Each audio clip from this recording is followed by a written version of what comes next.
Flood हुई है उसके अपार्टमेंट की, ये फ्लैट की। आप जाके जहाँ काज भी करना है कर लो। हाँ खाली ठीक है। खड़ा हो जाओ। हाँ मैं चीफ मिनिस्टर करने मीडिया में भी जाऊंगी। हाँ चीफ मिनिस्टर करने भी जाऊंगी। कहीं भी जाओ। हाँ कहीं भी जाओ। हाँ ये तो कोई बात ही नहीं है। आप जैसे लोग ये हुकूमत कर रही, आप जैसे लोगों को ऐसा, मेरे रिश्तेदारों बहुत बड़ी गलती करी, मेरे रिश्तेदारों को मैं आप जिम्मे दी, आपको आप जैसे लोगों को आप रखे सो मालूम। आप जो कुछ कर हाँ, जो कुछ करते हैं आपको शर्म आना चाहिए जो कुछ करते। तेरी माँ का भोसड़ा साली। अच्छा बात है। माँ की रोड़ी। अच्छा मैं गालियाँ देते मेरे अपार्टमेंट आप जरा देखिए आप क्या अमेरिका का पासपोर्ट है, अभी मैं क्या उसका हाथ है? भोसड़ा या फिर जेल में दबाया तू समझ रही क्या? जेल में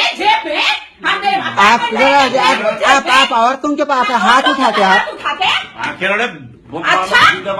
माँ का भोसड़ा। हाँ? समझना साले तेरे को बैठ के इज्जत दे के कुर्सी पे बैठा। हाँ तो मेरा घर है। नहीं आप बदतमीजी आप बात कर रहे हैं आप सुन रही नहीं तो मैं, मेरा घर है, तुम नहीं सुन रही तो मैं ऐसा बात मत करिए आप। हाँ सुने मैं आप ऐसा बात मत करिए। ऊपर हाथ उठा रही ना।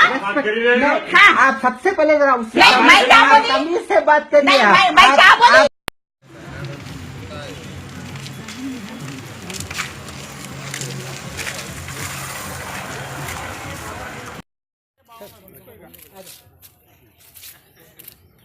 सुनील भाई अड्डा చూసుకున్నాడు.